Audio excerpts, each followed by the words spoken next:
Just quick and simple, the river is back open for recreational activities. The flow rate is still fairly high. As always, you use the river at your own risk. The river is flowing approximately 2,000 cubic feet per minute down through the downtown area. So it is still going fairly quickly. Normal flow is around 300 cubic feet per minute, so it's still going pretty good. But we're within our banks again. The freeboard between the top of the river water and the bottom of the bridges has come back into normal circumstances. So people floating the river should be able to get underneath our bridges and not have occurrences like we experienced back down August 9th, where some folks got hung up on the bridges because they couldn't get between the water and the bottom of the bridge.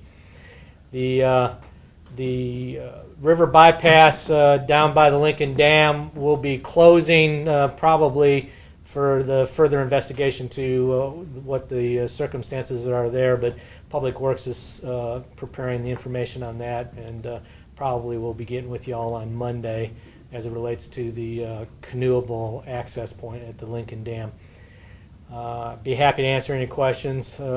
The kayakers are free to kayak, the canoeists are free to canoe, and the Wichita rowing team, if they're back to school, can go out and practice again. So, did you said the flow rate? What do you know what the flow rate was when it was at its peak here, when we were really flooding? Yeah, it was. Well, I don't know exactly. Stormwater management controls that or monitors that, but we were probably up around 8,000 cubic feet per minute when it was out of its main channel and covering the bicycle paths along the river. So the biggest thing may not necessarily be the cubic feet per minute, but how much flow, and when we end up with no space between the bridges and the water level, that's when it becomes really dangerous for anybody to be on the river.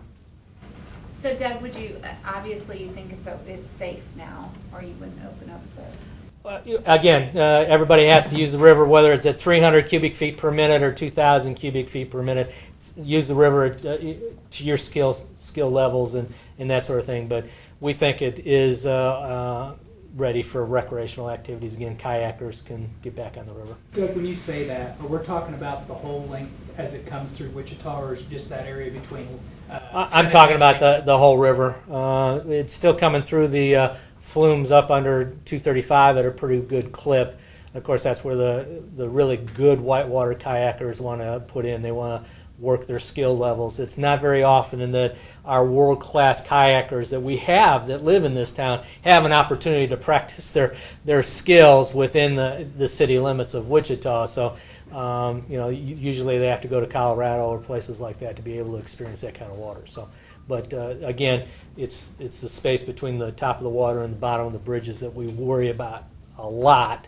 And then when it's outside of its main channel, then they can come in contact with the riprap and the retaining walls that we have in the river corridor, which makes it dangerous for anybody to be on the river because of those obstructions. So once it comes back within the main channel where you can visibly see either the riprap that is the retaining system for our banks, or in the downtown area, the retaining walls that have been installed, we feel it's safer circumstances than if it was over the banks. Those experienced kayakers you were talking about that like to use that area, are they supposed to, how does that work? Do they normally notify the fire department if they're going to be out there, or no. Do they not have to? Or? They do not have to.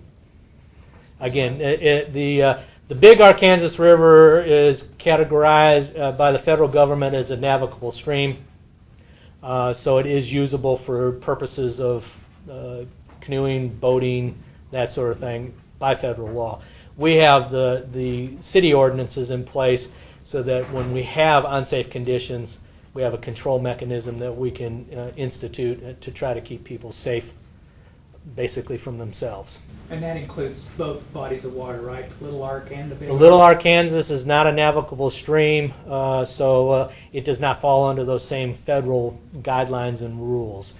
In most cases, the property owners adjacent to the Little Arkansas own out to the middle of the Little Arkansas River. So there's a lot of different it's completely different circumstances between the Little River and the Big River as it relates to us. We don't necessarily permit boating on the Little River. We control boating permits, motorized boating permits, and et cetera on the Big River.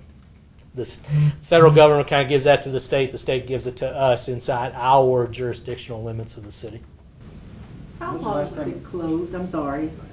Functionally from August 9th to today. Okay, so and you opened up today, this morning? I think the kayakers got word that it was open late yesterday afternoon, Okay. but I wanted to make sure everybody else knew it as well this morning. When's the last time you had 8,000 cubic feet of water going down the river? You know, you have to think back probably to the wettest summer on recorded history. I think was 2005, 2009, somewhere in there when we had those back-to-back wet summers. Had a lot of rainfall and et cetera. So, and of course, with the dam now functioning properly, that kind of keeps that body in check. So we already had some pooling within the downtown area, so that when we have 2 inches of rain falling on Great Bend or places north of us, it will eventually get to our city, even if it might not have rained here. So we could be back at flood stage, and we didn't even know it rained because the whole catch basin that the Arkansas River gets fed by. The Lincoln Street damage can they still access that, or is there areas that people have to stay away from? We're keeping that closed. We're asking the kayakers to stay out of the because we don't know what the what might be the problem, and we don't want to take a chance on somebody going down the bypass and getting caught up in those circumstances below the bypass. And as I said, I believe that Public Works will be installing the physical blocks either this weekend or on Monday to make sure nobody can go down that bypass. We want people, if they're going to canoe, do it from the 21st Street down to the downtown area and go back up, not go below Kellogg. We're not dictating they can't go below Kellogg. We just want them to stay out of the Lincoln Dam area for the time being. Was it damaged during this flood? Yes, the failure occurred right from the beginning of the high water stages that we experienced. How much of an inconvenience was this to, say, people that use the river to practice and? I'm not, I couldn't answer that one at all.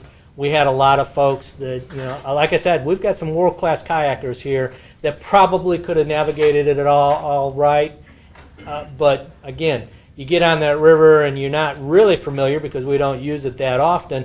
You don't know where those bridges are, and again, you're coming down river. You don't know whether there's, again, that freeboard, that space between the top of the water and the bottom of the bridges. That's really what was the biggest problem. And of course, then the speed. If somebody does fall out of their kayak, their canoe, or off their rowing boat, then we put our fire rescue people at risk, because then they have to physically get into that body of water and not knowing where the obstructions are and things along those lines.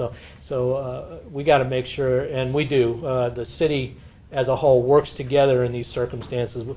I've spoken with the fire chief and the police chief and public works director and the division manager over storm water before we made this decision to reopen the river. So we work together here at the city. It's what we do for you all on a daily basis to try to make sure that we keep our citizens safe during the recreational activities.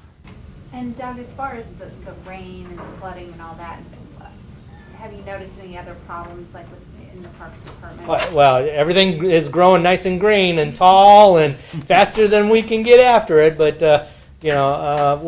our contractors are playing catch up, and they're doing a great job. I want to applaud our contractors that have contracts to mow parks and right-of-ways and storm ditches and things along those lines.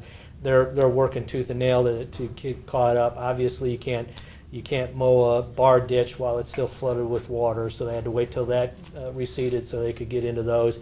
My staff that still have some parks that we're responsible for, they're playing catch up. We got the downtown area back in order just in time for the Blacktop Nationals so that we're in pretty good shape for our visitors to come to town. So, but it's a struggle, and we are getting calls. We just are trying to ask our citizens to be a little patient.